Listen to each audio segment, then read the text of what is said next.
பதில சொல்லுங்க பார்க்கலாம். 10 முறை பைபிளை படித்து முடித்தவர்கள், வேதத்திலே நல்ல ஆராய்ச்சியாளர்கள் எல்லாம் இங்கே இருப்பீங்க. யாராவது தெரிஞ்சவங்க கையை தூக்குங்க, நான் உங்களுக்கு மைக்கு தரலாம், இல்லை நீங்க அங்கிருந்து சத்தமா சொன்னா போதும். நன்மை தீமை அறியத்தக்க கனியை புசிக்க கூடாது என்றால் தேவன் எதற்காக அங்க வைத்தார்? கேள்வி எல்லாம் இனி கேட்பாங்க பிள்ளைங்க. நீங்க ஜெபம் பண்ணுன்னு சொல்லுவீங்க, பைபிள் படின்னு சொல்லுவீங்க, சர்ச்சுக்கு வான்னு சொல்லுவீங்க. பிள்ளைங்க கேள்வி கேட்டா பதில் சொல்லணும். சொல்லலைன்னா அவங்க எப்படி என்ன சொல்லுவாங்க தெரியுமா? உங்களுக்கே தெரியல, எதுக்கு எங்கள்கிட்ட இதெல்லாம் கொண்டு புகுத்துறீங்கன்னு கேட்பாங்க. கேட்பாங்களா கேட்க மாட்டாங்களா? ஆமா. சரி, பதில் சொல்லுங்க பார்ப்போம்.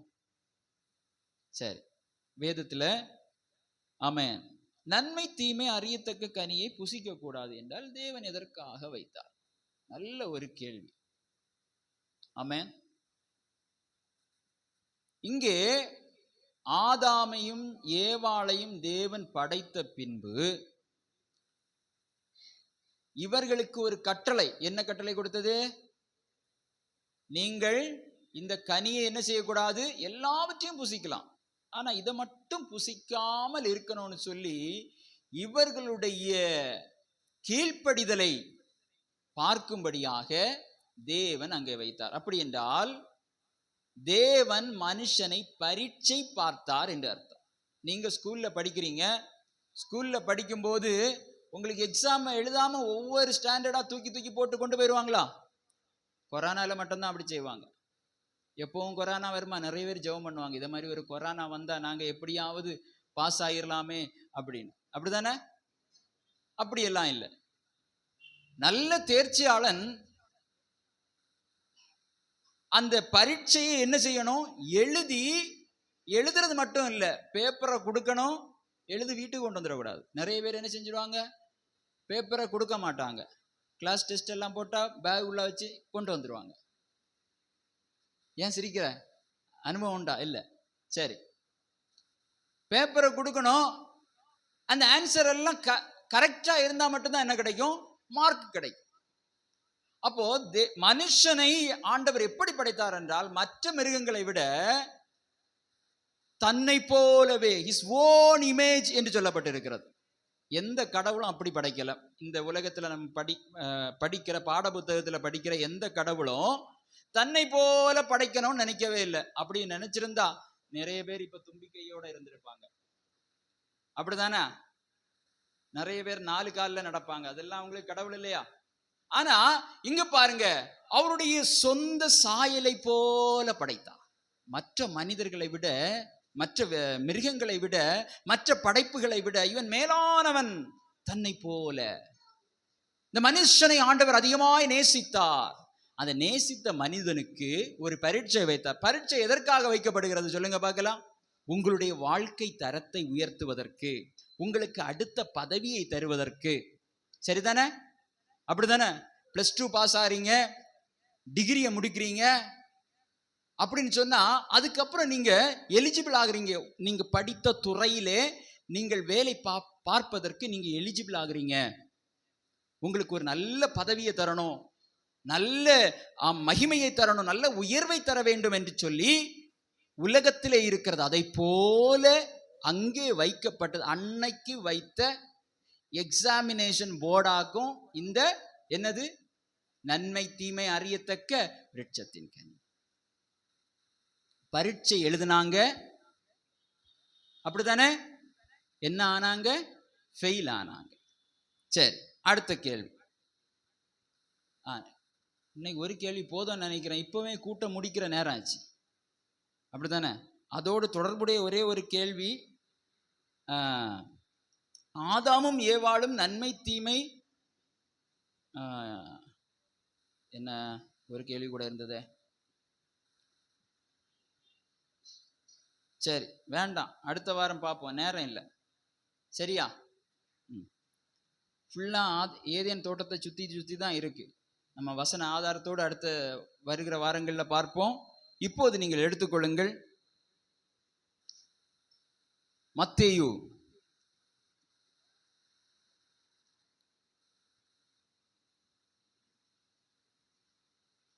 1 கூட்டம் 1 மணிக்கு மேலே முடிச்சா குழப்பம் இல்லைன்னு சொல்றவங்க ஒரு அல்லேலூயா சொல்லுங்க பார்க்கலாம். ஆமென். ஸ்தோத்திரம். கொஞ்சம் பேர் முறைச்சு பார்க்குறீங்க. தேவன் உங்களை ஆசீர்வதிப்பாராக. வீட்டுக்கு போய் தான் இனி சமையல் செய்யணும். 12:30க்கு தானே நீங்கள் கூட்டத்தை முடிப்பதாய் நீங்கள் சொல்லி இருக்கிறீர்கள். ஏன் தினம் தினம் எங்களை இப்படி வாதிக்கிறீர்கள்? அப்படிதானே? சரி, மத்தேயு எடுத்துக்கொள்ளுங்கள். அதனுடைய 13வது அதிகாரத்தை எடுத்து வாசிப்போம்.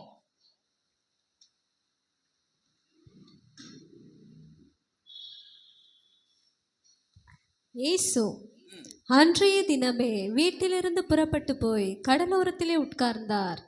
திரளான ஜனங்கள் அவரிடத்தில் கூடி வந்தபடியால் அவர் படவில் ஏறி உட்கார்ந்தார். ஜனங்கள் எல்லாரும் கரையிலே நின்றார்கள். 12வது வசனத்தை வாசிப்போம். 13:12. உள்ளவன் எவனோ அவனுக்கு கொடுக்கப்படும், பரிபூரணமும் அடைவான். இல்லாதவன் எவனோ அவனிடத்தில் உள்ளதும் எடுத்துக்கொள்ளப்படும். பாருங்க, ஆண்டவராக இந்த வார்த்தையை சொன்னது. உள்ளவனுக்கு கொடுக்கப்படுமாம், இல்லாதவனிடத்திலிருந்து உள்ளதும் எடுத்துக்கொள்ளப்படுமாம். இது கொஞ்சம் கான்ட்ரவர்சியா இருக்கு இல்லையா? அப்படித்தானே? இல்லாதவனுக்கு தானே கொடுக்கணும். பசி உள்ளவனுக்கு ஆகாரம் கொடுக்கணும். பணம் இல்லாதவனுக்கு பணம் கொடுக்கணும். என்ன ஒருத்தன்ட்ட இல்லையோ அதுதானே கொடுக்கணும். தேவன் என்ன சொல்லுகிறார்?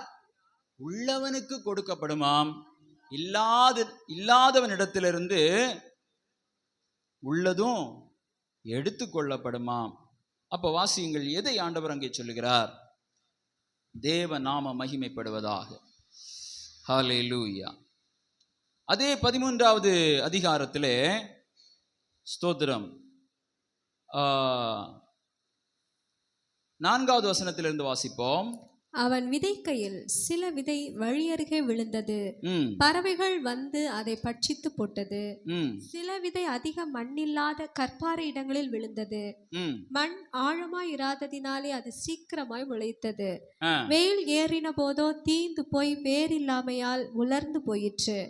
சில விதை முள்ளுள்ள இடங்களில் விழுந்தது. முள் வளர்ந்து அதை நெருக்கி போட்டது. சில விதையோ நல்ல நிலத்தில் விழுந்து சிலது 100ஆகவும் சிலது 60ஆகவும். இங்கே தேவன் பரலோக ராஜ்யத்தை குறித்து விதைக்கிற உவமையை இங்கே விளக்கி கொண்டிருக்கிறார்.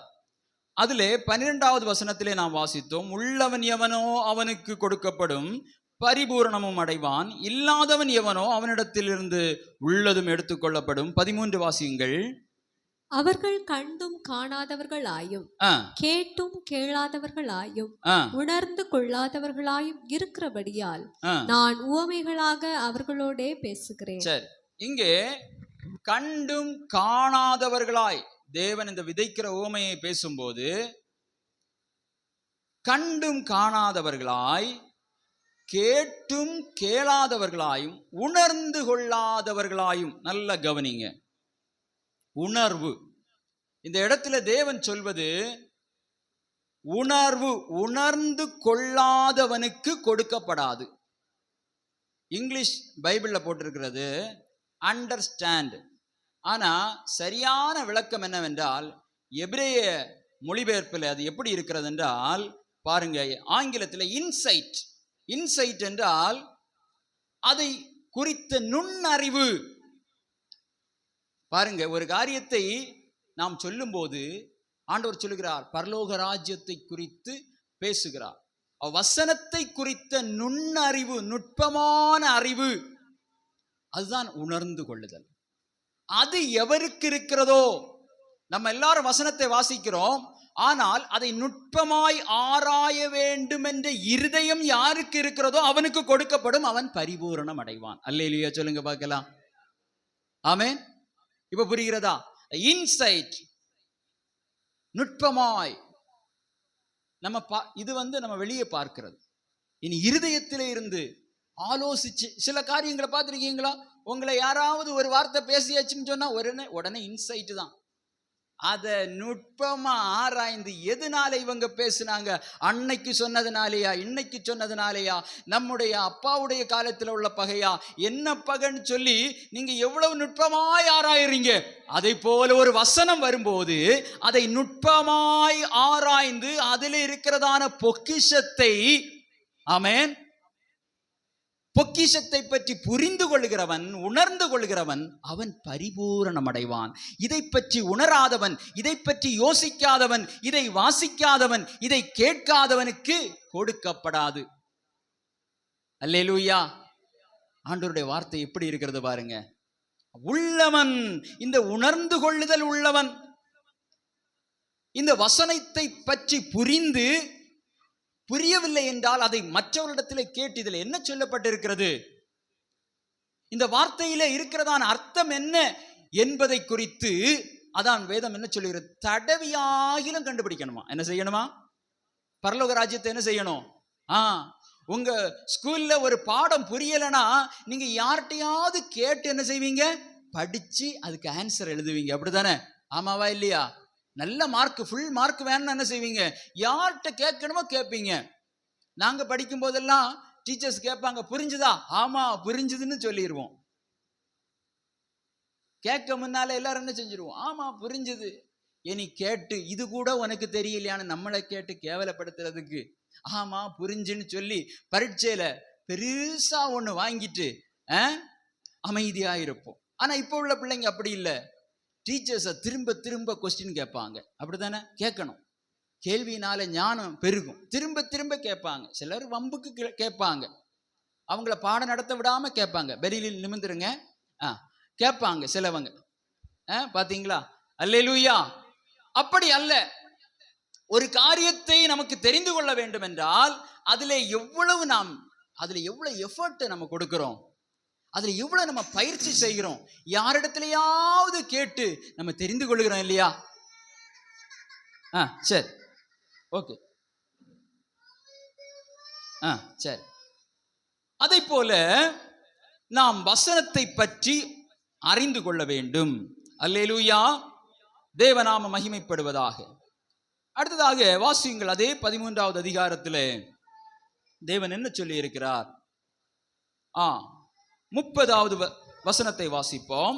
அறுப்பு காலத்தில் நான் அறுக்கிறவர்களை நோக்கி முதலாவது களைகளை பிடுங்கி அவைகளை சுட்டெரிக்கிறதற்கும் கட்டுகளாக கட்டுங்கள், கோதுமையையோ என் களஞ்சியத்தில் சேர்த்து வையுங்கள் என்பேன் என்று சொன்னான் என்றார். வேறொரு உவமையை அவர்களுக்கு சொன்னார். இப்போ விதைக்கப்பட்ட விதை நம்முடைய இருதயத்திலே விதைக்கப்படுகிறது.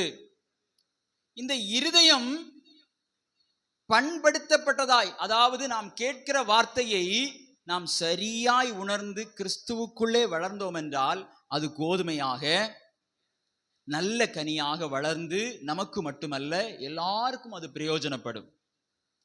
ஆனால் இதை கேட்டு நாம் அப்படியே வைத்திருந்தால், நம்மிடத்துல நிறைய திறமைகள் ஆண்டவர் தந்திருப்பார். ஆமென். நம்மிடத்துல நிறைய வரங்களை ஆண்டவர் தந்திருப்பார். இதை நம்ம என்ன செய்வோம் என்றால், சிலர் அதை அப்படியே என்ன செய்வாங்க, பயன்படுத்தாமலே வச்சிருப்பாங்க. எதற்கு பயன்படுத்த மாட்டாங்க தெரியுமா? நாம் பாடுனா எல்லாருக்கும் பிடிக்காது. ஆமென். நான் ஆண்டவருடைய வார்த்தையை சொன்னா என்ன எல்லாரும் பரியாசம் பண்ணுவாங்க, அல்லது நான் இந்த வேலையை செஞ்சா இதுல இருக்கிறதான தப்பை குத்தி காட்டுவாங்க அப்படின்னு சொல்லி தங்களுடைய திறமையை என்ன செய்வாங்க, மறைத்து வைத்திருப்பாங்க. நான் ஊழியத்துல மட்டும் சொல்லல, உங்களுடைய வேலையிலையும் கூட ஆண்டவர் உங்களுக்கு ஏதாவது ஒரு திறமையை தந்திருப்பார். அதை நீங்க தினமும் பயிற்சி செய்துதான் அதிலே நீங்கள் ஒரு உயர்வை அடைய முடியும். ஆனால் சிலர் என்ன செய்வாங்க தெரியுமா, அந்த திறமையை அப்படியே மழுங்கடித்து விடுவார்கள். ஏன்னா இதுல இருந்து மற்றவங்க குறை கண்டுபிடிப்பாங்க. நான் செஞ்சது சரியில்லைன்னு சொன்னா என் மனசு தாங்காது, அதனால அதை செய்யவே மாட்டாங்க. கடைசி வரை அப்படியே இருப்பாங்க. ஆண்டவர் சொல்லி இருக்கிறார், ஒரு தாலந்து ஒருத்தனுக்கு கொடுத்தாராம். அப்படித்தானே? அந்த தாலந்து அவன் செஞ்சானா, மறைத்து வைத்திருந்தான். உங்களிடத்திலே ஆண்டவர் ஒரு தாலந்து தந்திருப்பார். அதை நீங்கள் பயிற்சி செய்து கொஞ்சம் கொஞ்சமா கூட்டி உடனே நீங்க என்ன நினைப்பீங்க? அவங்ககிட்ட பாருங்க, அவங்ககிட்ட எல்லா விதமான திறமைகளும் இருக்கிறது, எல்லா சோர்ஸும் இருக்கிறது, அவர்கள் உதவி செய்ய நிறைய பேர் இருக்கிறாங்க, அதனால அவங்க ஷைன் பண்றாங்க, என்னால முடியல. இல்லை, ஆண்டவர் உங்களுக்கு உதவி செய்யும்படியாக. நல்ல கவனிங்க. நல்ல திறமை உள்ளவனுக்கு கொஞ்சம் காரியம் இருந்தா போதும். தமிழ்ல ஒரு வாக்கியம் சொல்லுவாங்க, வல்லவனுக்கு முள்ளா, முள்ளு ஆயுதம் தான், முள்ளு குத்தம். வல்லவனுக்கு அப்போ நல்ல பலசாலி, நல்ல ஸ்ட்ரென்த் உள்ளவங்களுக்கு, நல்ல திறமை உள்ளவங்களுக்கு தான் கொஞ்சம் கிடைக்கும். நல்ல கவனிங்க. அதை வைத்து நீங்க எப்படியும் மேல வந்துடுவீங்க, அதை வைத்து நீங்க மேல வர முடியும்னு ஆண்டவருக்கு தெரிந்தனாலதான் பலவிதமான நெருக்கங்கள் மத்தியில பலவானாகிய உங்களை கொண்டு ஆண்டவர் வைத்திருக்கிறார். அல்லேலூயா. பெரிய சோதனைகளை எல்லாராலையும் சகிக்க முடியாது, பெரிய கண்ணீரின் பாதையை, உபத்திரவத்தை, துன்பத்தை எல்லாராலையும் தாங்க முடியாது. அதிலே ஒரு வரத்தை ஆண்டவர் உங்களுக்கு கொடுத்துதான் அங்க வைத்திருக்கிறார். சிலருடைய சோதனையெல்லாம் நீங்க கேட்டு பாருங்க, ஐயோ இவ்வளவு பெரிய சோதனையா, இதுக்கு எனக்கு சோதனையே பரவாயில்ல அப்படின்னு தோணும். அப்படித்தானே? நம்ம என்ன நினைப்போம்? எனக்கு மட்டும்தான் இவ்வளவு கஷ்டம், எனக்கு மட்டும்தான் இவ்வளவு பாடுகள். நம்ம மத்தியில கரோலினா தெரியுமா உங்களுக்கு? கரோலினா தெரியுமா? நம்ம சபையில வந்தவங்க. ஆமென். பாருங்க, அவங்க வீட்டுல இப்ப எத்தனை பேர் இருக்காங்க சொல்லுங்க? ஒரே ஒரு ஆள் தான் இருக்காங்க. எவ்வளவு வேதனை இருக்கும், அப்படித்தானே? தன்னோடு இருந்த தகப்பன், தாய், சகோதரி யாருமே இல்லை இப்போது. இதே போல ஒவ்வொரு வீடுகள்லையும் போய் பார்த்தா நோயினால, பலவிதமான பிரச்சனையினால எப்படிதான் அவர்கள் அந்த வாழ்க்கையை ஒவ்வொரு நாளும் கடத்துகிறார்கள் என்பதே நமக்கு தெரியாது. ஆனா நம்ம எப்படி இருக்கிறோம் இல்லையா?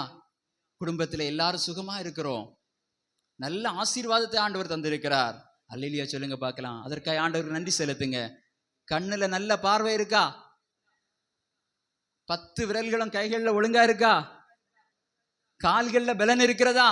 உங்களுக்கு நடக்க முடிகிறதா? உங்கள் வேலைகளை செய்ய முடிகிறதா? கரங்களை தட்டி ஆண்டவருக்கு நன்றி செலுத்துங்கள். அல்லேலூயா. அப்ப இருக்கிற பலத்தோடு ஆண்டவர் தந்த அந்த திறமையை இன்றிலிருந்து நீங்கள் செயல்படுத்த வேண்டும். உள்ளவன் எவனோ அவனுக்கு கொடுக்கப்படும். உங்களிடத்தில் இருக்கிற அந்த சின்ன திறமைய, அந்த கொஞ்சமான வரத்தை நீங்க பயன்படுத்தும் போது, நீங்க எப்போ எலிஜிபிள் ஆகுறீங்களோ அப்போ உங்களுக்கு தேவையான பணம், தேவையான பொருளாதாரம், என்னென்ன வசதி வர வேண்டுமோ நீங்க கேட்காமலே தகப்பன் பரமபிதா அதை உங்களுக்கு கொடுக்க சொல்லுங்க. அப்போ நமக்கு எதுவுமே கிடைக்காம இருக்கிறதற்கு காரணம் நம்ம உணர்வடையவில்லை. நம்மிடத்திலே இருக்கிற ஆண்டவர் கொடுத்த ஆசீர்வாதத்தை குறித்த இன்சைட், உள்ளுணர்வு, நுட்பமான அறிவு அதன் மேலே இல்லை. அப்படித்தானே? சொல்லுங்க. அல்லேலூயா. சில ஏழைகளை பாருங்க, ஏழை பிள்ளைகளை பாருங்க, நல்ல புஸ் புஸ்ன்னு இருப்பாங்க. நல்ல பணக்கார வீட்டில் உள்ள பிள்ளைங்களை பாருங்க, நட்ஸு, வேற என்னது, ஹெல்த் மிக்ஸு எல்லாம் கொடுத்து என்ன பண்ணினாலும் அப்படி வரவே முடியாது. டாக்டர்ஸ் எல்லாம் போய் பார்ப்பாங்க, முடியாது. அப்படித்தானே? ட்ரை பண்ணவங்க எல்லாம் உண்டா? ஆமா. ஆனா ஏழை வீட்டில் உள்ள பிள்ளைங்க, அவங்க என்ன சத்தான ஆகாரம் தான் சாப்பிட நல்லா இருக்கிறாங்க, கொழுமையா இருக்கிறாங்க. சரிதானா? அவங்க அம்மா நல்லா சமைப்பாங்க. பிள்ளைங்க சொல்லுவாங்க, அவங்க அம்மா நல்லா சமைப்பாங்க, எங்க அம்மாவுக்கு சமையலே தெரியாது அப்படின்னு சொல்லுவாங்க. அப்படி இல்லை.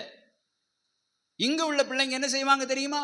சாப்பிடுற நேரம் தான் லேசு சாப்பிடுவாங்க, தண்ணி குடிக்கிற நேரம் தான் 7up குடிப்பாங்க, அப்புறம் பசிக்கவே பசிக்காது.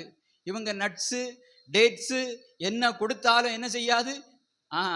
ஜீரணிக்காது. அப்படியே சாப்பிட்டாலும் 1 கிலோ டேட்ஸை ஒரே நாளில் சாப்பிட்டு தீர்த்துருவாங்க. அதுக்கு மேலே அடுத்து அவங்களுக்கு இன்ட்ரெஸ்டும் வராது.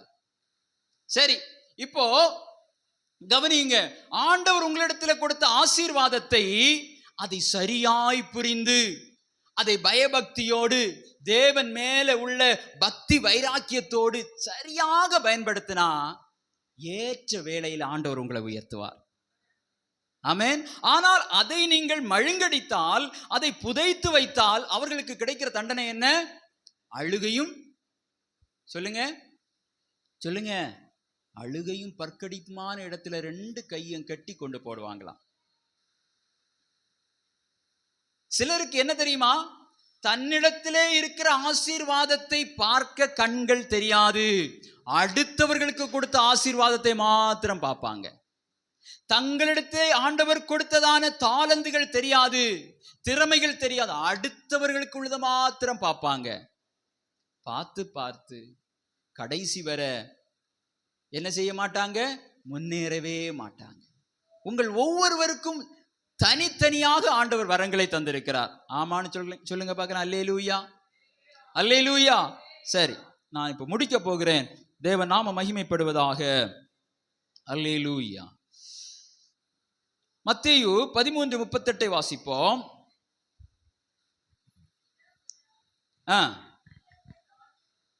நிலம் உலகம்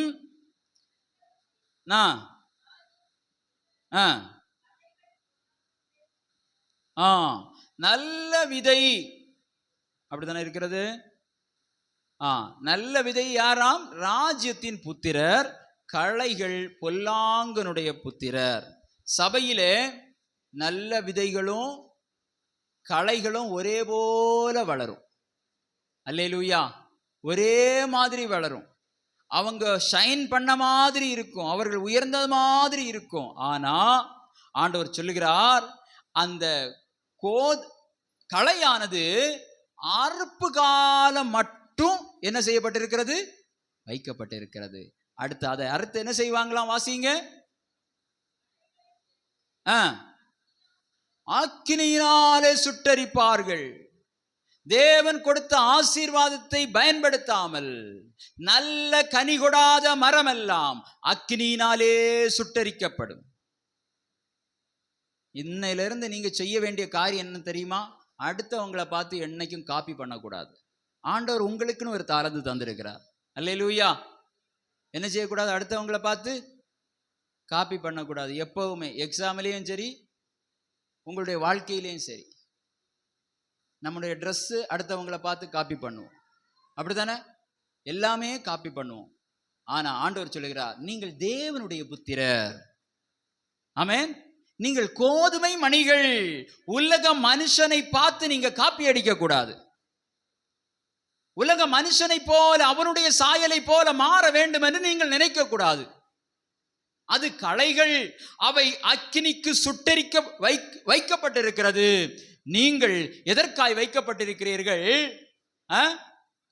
கோதுமை களஞ்சியத்திலே சேர்க்கப்படும். ஆமென். கோதுமைகள் எல்லாம் ஒரு அல்லேலூயா சொல்லுங்க பார்க்கலாம். அல்லேலூயா. அது எங்களுக்கே தெரியாது.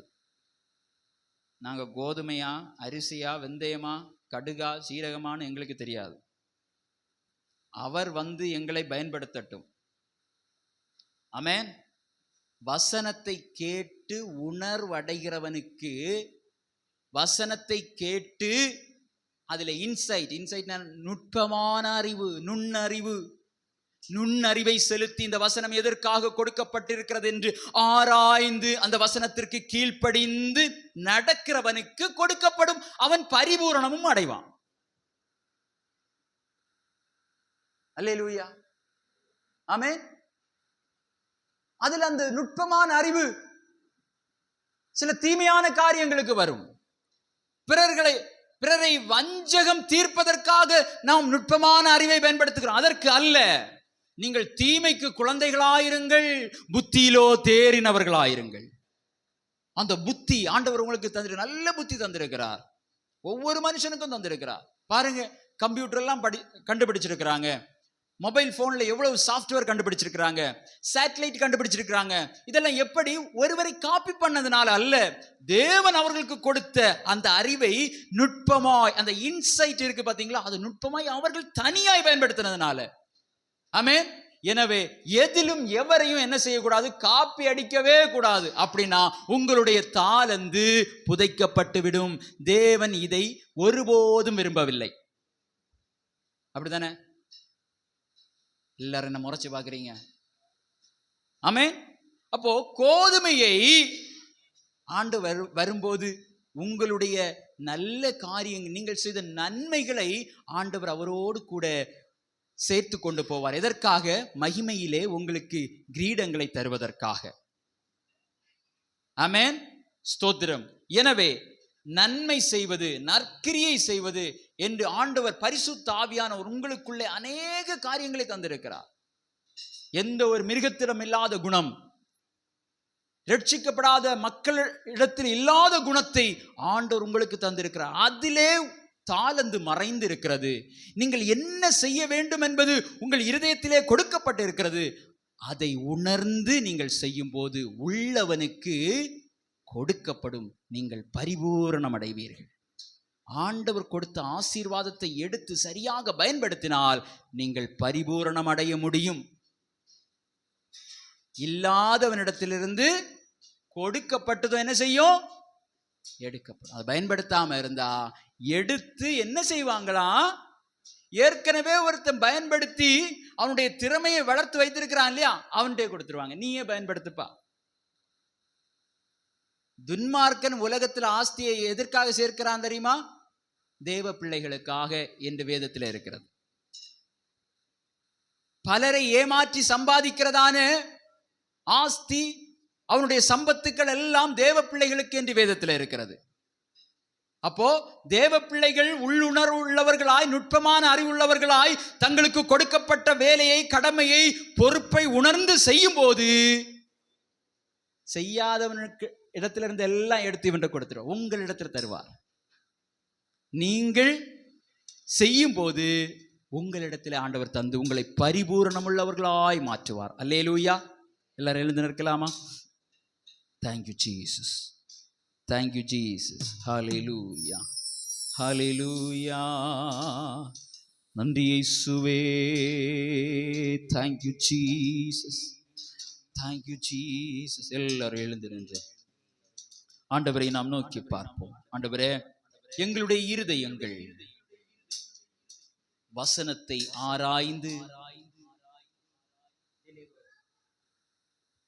ஸ்தோத்திரம் ஸ்தோத்திரம் ஸ்தோத்திரம், எங்களுடைய இருதயங்கள் வசனத்தை ஆராய்ந்து, நீர் எங்களுக்கு எதற்காக இந்த வார்த்தையை கொடுத்திருக்கிறீர் என்பதை நாங்கள் உணர்ந்து, ஞான உணர்வடைந்து, ஆண்டவரே, அந்த ஆசீர்வாதத்தை நாங்கள் பயன்படுத்த, மற்றவர்களை பார்த்து நாங்கள் முறுமுறுக்க அல்லப்பா, மற்றவருடைய ஆசீர்வாதங்களை பார்த்து முறுமுறுத்து எங்களுடைய ஆசீர்வாதங்களை, எங்களுடைய தாளந்துகளை பயன்படுத்தாமல் அல்ல, எங்களுக்கு நீர் கொடுத்ததான கொஞ்சத்திலே நாங்கள் உண்மையாக இருக்கும்போது அநேகத்திலே நீர் எங்களை அதிகாரியாய் வைக்கிற தேவன், எங்களை பரிபூரணப்படுத்துகிற தேவன். இந்த இடத்துல இருக்கிற உங்கள் ஒவ்வொருவரையும் ஆண்டவர் பரிபூரணப்படுத்துவார்.